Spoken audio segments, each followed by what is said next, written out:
now my pleasure to introduce tonight's panelists. First, I'm going to introduce Mr. Andrew Dolkart, and he's in the yellow shirt right here.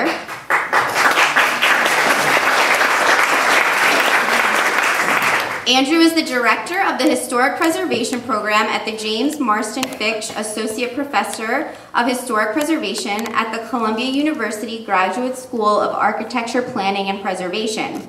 He is a historian specializing in the architecture and development of New York City and is the author of several award-winning books, including Morningside Heights, A History of Its Architecture and Development, Biography of a Tenement House in New York City, An Architectural History of 97 Orchard Street, and most recently, The Row House Reborn, Architecture and Neighborhoods in New York City, 1908 to 1929. And some of you may have actually attended Andrew's lecture on that book last year.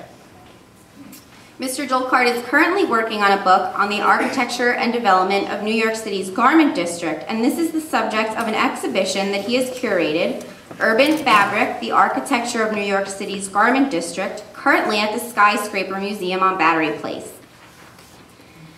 I'd now like to introduce John Foreman. John is yes, that's John. John's love of row houses started in 1970 on the Amsterdam Avenue corner of West 81st Street, where he rescued a Queen Anne row house from generations of rooming house abuse.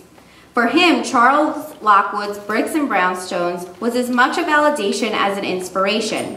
For the last 40-plus years, Mr. Foreman has rescued and restored old houses in locations all over Manhattan, Tuxedo Park, and Millbrook. He is the author of The Vanderbilts and the Gilded Age, Architectural Aspirations 1879 to 1901, and the upcoming Old Houses in Millbrook, to be published next month. Mr. Foreman is both a longtime real estate broker for the Halstead Property Company in Manhattan, as well as the weekly architectural columnist for David Patrick Columbia's New York Social Diary. Every Tuesday, you can join Social Diary readers of Mr. Foreman's column, Big Old Houses, for a top-to-bottom photographic tour of a grand old house you may have never seen, certainly never in such detail, including on last May 30th, the Selma Gundy Club. I'm now going to introduce Kevin Murphy. He's at the far end of the table. Mr. Murphy is a John Rawald Professor and Executive Officer of the PhD program in Art History at the Cooney Graduate Center, where he has taught since 1998. Previously, he taught in the Architecture School at the University of Virginia. He received his PhD in Art History from Northwestern University and an MA in Historic Preservation from Boston University. In addition to teaching, he has also worked as a preservation consultant. He is the author of The American Townhouse and The Houses of Greenwich Village, both published by Abrams, as well as other books and essays. And last but not least, I'd like to introduce this evening's moderator, Patrick Ciccone, who is sitting closest to me. Patrick worked closely with Charles Lockwood for the past decade. He is a graduate of Columbia University's School of Architecture, Planning, and Preservation, where he also earned his undergraduate degree, and is currently a partner and historic preservationist at Gambit Consulting, a real estate and financial consulting firm founded in 2010. He is the co-author with Lockwood of the revised edition of Bricks and Brownstone, set for publication by Rizzoli in March 2014. So please join me in welcoming Patrick, and he'll get us started this evening.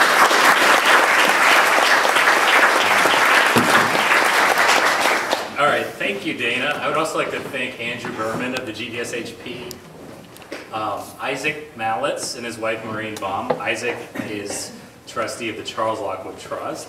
John Lockwood, Charles's brother, is here, co-author of The Siege of Washington. Tim Bent, editor at Oxford University Press, who's generously provided the free copies of The Siege of Washington available at the back.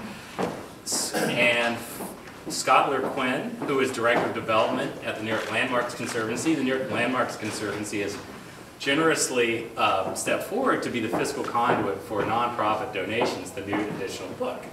And last but not least, Charles's husband, Carlos Boyd, who had the honor of being the witness of their wedding at City Hall last fall. So I'd like to give you an outline of the evening. I want to hold the event for about 60 minutes, so we're not here forever. So I'm going to give a short biographical outline of Charles, and then move into bricks and brownstone, just a fairly general survey of the terrain in which he wrote it, and then we're going to move to the panel. So I'm going to speak for about 20 minutes, hopefully, with slides, and then we'll move to a Q&A with the panel. And as Dana said in the introduction, I know Charles very well. I worked with him over the past decade as an assistant, but really as a close friend and collaborator on various projects. And this event is sort of, it's a dual event because it's a historical presentation about bricks and brownstone, but more than that, it's a memorial for someone who was very close and basically a member of the family. So I'd like to start a little bit with a biographical outline of who Charles was, because most of you know him mostly through bricks and brownstone. Charles was born in 1948, grew up in Washington, D.C. His first published work was a letter to Lois Lane Comics about Roman currency after a time travel issue. And from there, found his avocation. At Princeton, he did his undergraduate thesis on New York City row houses. After graduating there in 1970, he moved it to New York, where McGraw-Hill published Bricks and Brownstone in 1972. So he was only 24 when the book was published. He was the second youngest Guggenheim Fellow ever, at least to that point. But Charles, though everyone here probably associates him with New York, was actually in California for the past 30 years. And I think in memorial to Charlie, I'd just like to give a context of where he spent the last 30 years of his life. He moved to Topanga in the early 80s and stopped writing books in the mid-1980s and turned to real estate consulting and real estate publicity, where he was very, very successful. And Charlie was sort of a larger-than-life figure. If you met him at his house, he actually, this is a horrible thing to say at a preservation event, but he kept a piece of the Freeman house as a doorstop to his office. And sort of greeted you magnanimously, but also sort of as a lord of a manor. And it's a beautiful house. There was a home for migrating hummingbirds, a giant reservoir, apparently inexhaustible of very expensive wine. And if we're so lucky to visit him in California, you may have been flown out there on his magic carpet of frequent flyer miles. He'd also unlocked the secret to unlimited frequent flyer miles and somehow managed to fly free everywhere for the past 3 decades of his life. Other than that, you should know that besides Bricks and Brownstone, he's the author of, by various counts, 7 to 9 other books. It's a little hard to read at the resolution, but we have Bricks and Brownstone, 1972, Manhattan Moves Uptown, 1974, Greenwich Village, A Photographic Guide, which has, I can't read the co-authors, remember the 2 other co-authors, which is the mid-70s. Suddenly San Francisco, The Early Years of an Instant City, 1978. Dream Palaces, Hollywood at Home, which I believe is 1981. He actually interviewed Lillian Gish, the actress for D.W. Griffith, at her apartment in New York, and there's a recording of several, I think, silent movie actors calling back his answering machine that's still in existence.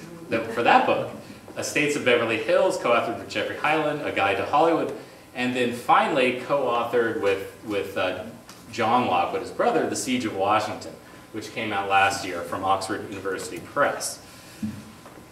And I would just, we're going to focus on Bricks and Brownstone, but I would like to just mention that these other books are actually quite interesting, and Manhattan Moves Uptown may be the only book to have used pre-1960 New York City newspapers comprehensively as a research tool, because Charles was able to hire a research assistant to read all these fairly obscure New York City papers and find every mention of architect in there. Unfortunately, the research files for the book were lost, so that work is no longer available except in the form of the book.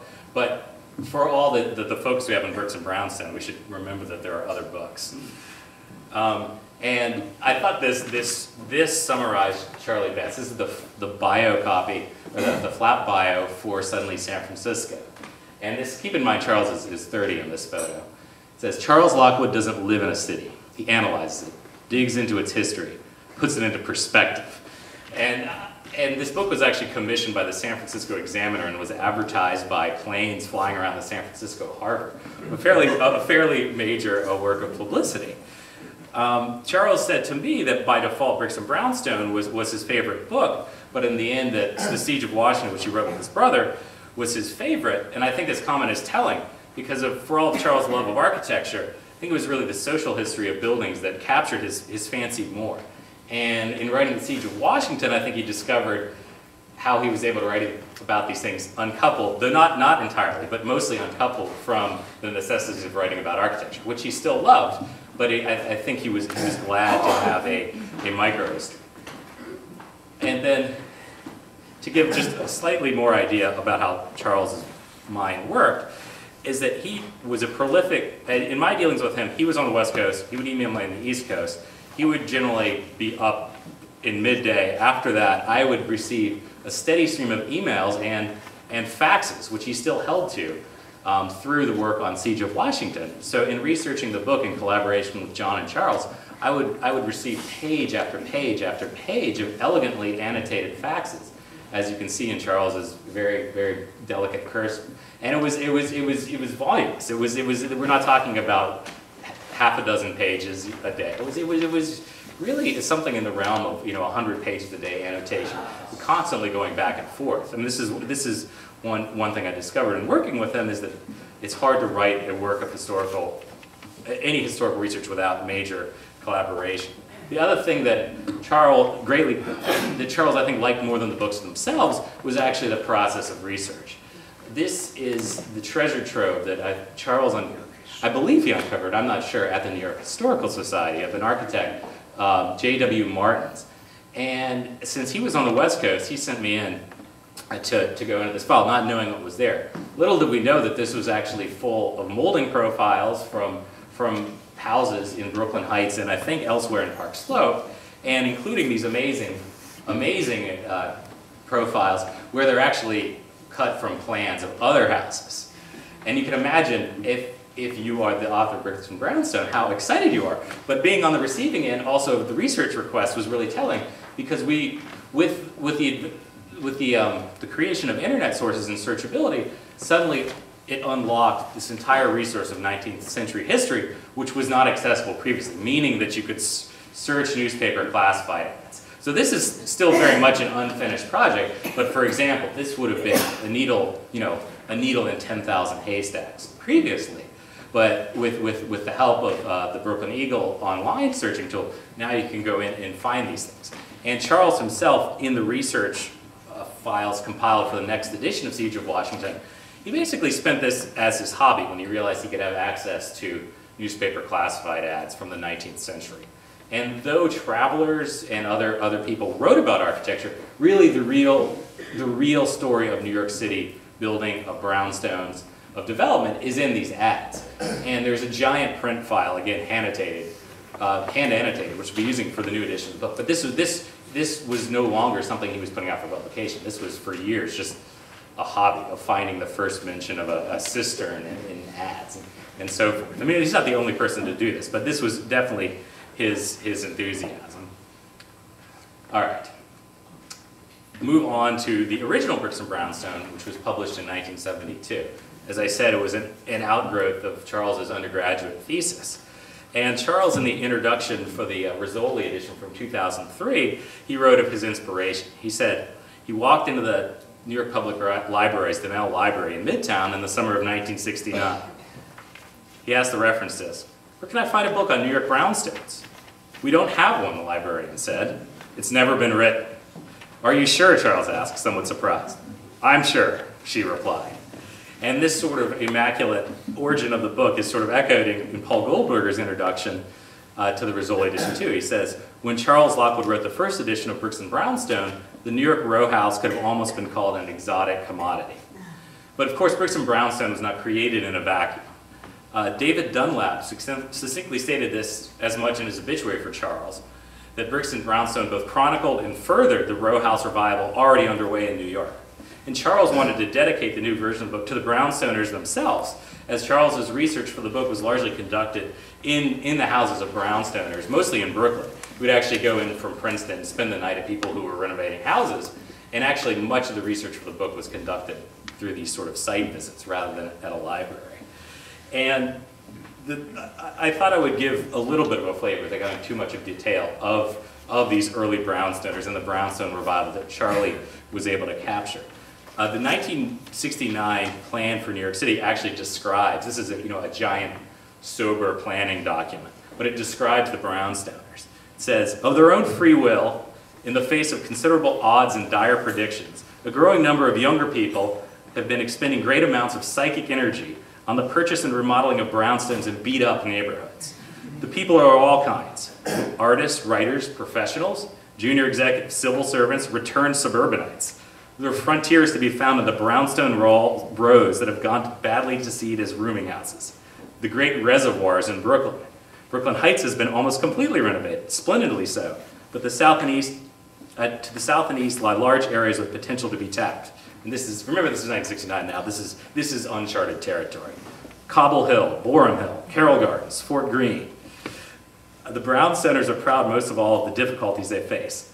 They like to believe, the new pioneers. But as we know from Andrew's own book, Row House Reborn, the Brownstones of the 1960s and 1970s were not the first to re-inhabit and revive row house neighborhoods. And his book documents the rebirth and transfiguration of the row house in the early 20th century. But, and I think this is a large but to discuss at the panel, the early 20th century movement to transform individual houses was sometimes a denial of the origin of the houses to transform them into something else. The Brownstoners of the 1960s represented an arguably new idea of preservation, or homemade preservation, so to speak, of New York City residential architecture, of accepting this historical fabric as a given, something that could be restored in modern life, somehow mapped back on to the historic architecture.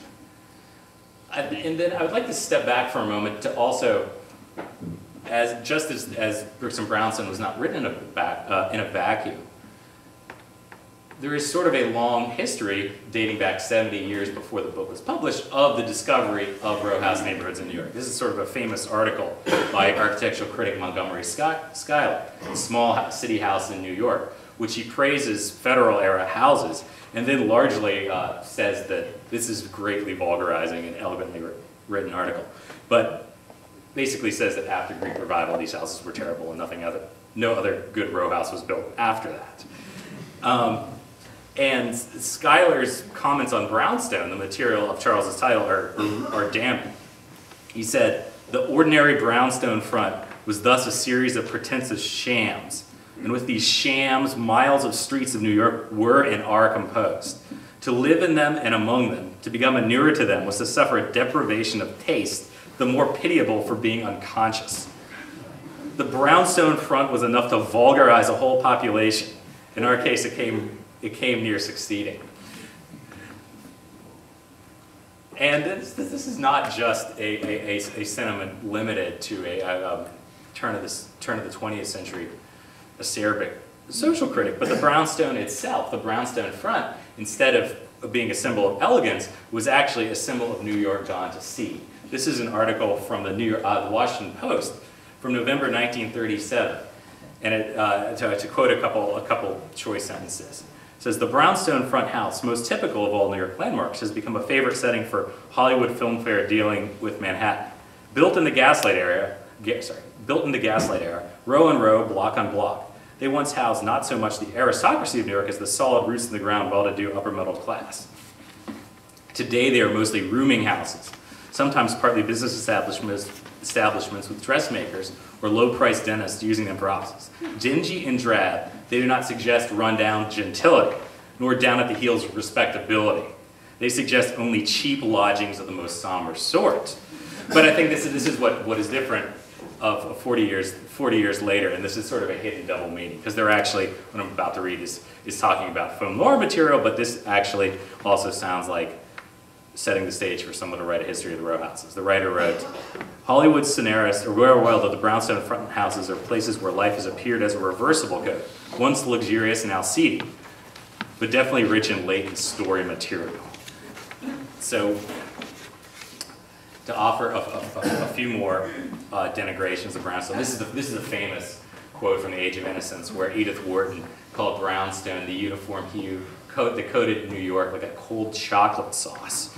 But I found in trying to look up other mentions of brownstone front that Alice B. Toklas had actually made a brownstone front icing recipe. So the literal chocolate sauce transcription of Wharton's comment. And Toklas said, not that we know brownstone fronts in San Francisco. We glimpsed them on our way through New York, on our way to Hoboken to find a boat that was to take us to France. So that's about as far as she could be concerned with the brownstone front. But this is sort of the contempt is the wrong word, but it's the brownstone itself, the row house, and particularly the brownstone fronted row house, had fallen into this sort of total slum of opinion. And even these early histories that preceded Charles's book, this is a Columbia thesis from, I think, 1940, the New York row house between 1800 and 1850, and Ada Louise Huxtable's incredibly good book, Classic New York. But all of them focus on Federal and Greek Revival architecture. They sort of cut off at 1860, which is sort of, I think, what made Charles's book different is that instead of a house of a lost era that were sort of still produced by artisans, that he and the Brownstones embraced what was an industrial built form of mass housing for the upper middle class. And I think this is what was different from the Brownstone. Again, we'll see if the panelists agree, but these are other pieces of ephemera from the Brownstone era. On the left is the Brownstone Agency Incorporated, which was a mortgage and insurance agency, because many of the districts were still redlined at that point. And they were advertising their services, and you see that we actually have an Italian brownstone. You can't read the label, it says Brownstone, circa 1875, and it's identified as an endangered species. And then now, with extreme irony, we see that there was also you don't have to be rich to own a brownstone, which may have been true in 1973. And I'd also like to throw this out here, is that one of the things of going through New York City architectural history and social history is that these waves of description repeat, of the city becoming too expensive to live in, of areas being rediscovered, etc. But here in New York Magazine in 1969, we have a front page article, The Consequences of Brownstone Fever, which is actually an in-depth descriptive article describing the enthusiasm for brownstone revival. Though you'll see that one of the odd things about the article that escaped the editor's notice is that the house on the front is actually 251 East 70th Street, which is being rehabbed into the UFO, oval window UFO. So they've chosen this incredibly odd non-renovation non-restoration of a brownstone to illustrate a wider point.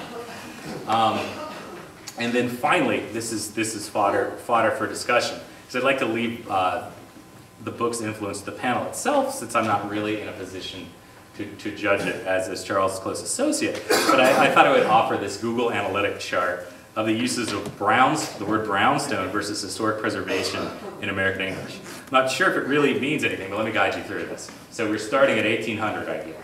This is 1900. This is brownstone, the use of the word. Then right here, the red line is historic preservation.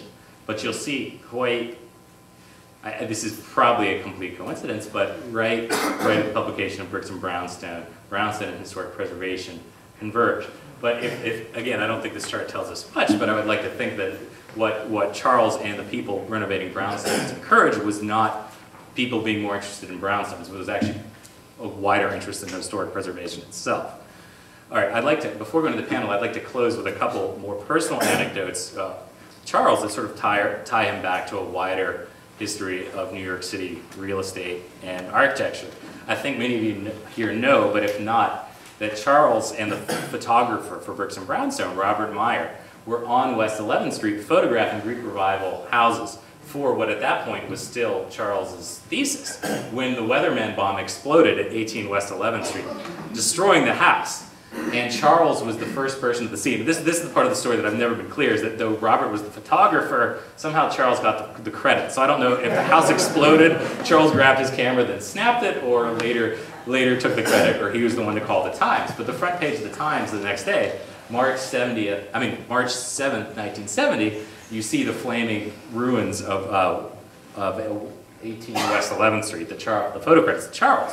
But just this year, 18 West 11th, which as you probably know as well, there's a long history over the redevelopment of the site, of its approval by the Landmarks Preservation Commission. But this house went on the market. I think it was later taken off the market. But the real estate listing for the house said, originally built by Henry Bevour Jr. in 1845 as one of 4 row houses, this home was completely rebuilt in 1978 in a modernist style, completely ignoring the total destruction of the Greek Revival townhouse on the site.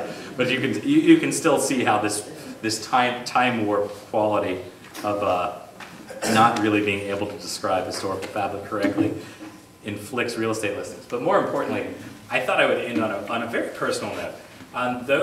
As I said, those who don't know Charles assume he lived in New York, and as the author of Bricks and Brownstone, assumed that he had bought a brownstone for pennies that he had the foresight to purchase in the late 60s or early 70s. And Charles, of course, lived in California, and he always mentioned to me owning houses in Brooklyn, but even in the tours of Brooklyn, he was never willing to go back to the site itself. And I actually didn't know the address of the house until I looked it up recently in the New York City Department of Finance records. And the thing that he had mentioned was that he was able to purchase it for the same amount, I think even less than it had sold in absolute dollars 100 years before. But so here's the house that he bought in 1970, 15 South Oxford, sold in 1869. Actually, its neighbor was sold, but I assume it's identical. It was sold for $30,000. Charles purchased it in 1970 for $21,000. But Charles thought the neighborhood was actually too difficult to live in at that point and moved back to Manhattan. And the thing that I discovered this morning, and I never got to share this with Charles, but this is sort of a bittersweet note to the whole story, is that this happened to the original owner, or one of the original owners. This is an ad in the Brooklyn Eagle, November 23rd, 1889. 15 South Oxford Street, 4-story high stoop, 22 feet wide, decorated, tiled halls, finished in hardwood, will be sold at a sacrifice. Owner moving to New York, which at that point was still separate since the cities hadn't consolidated.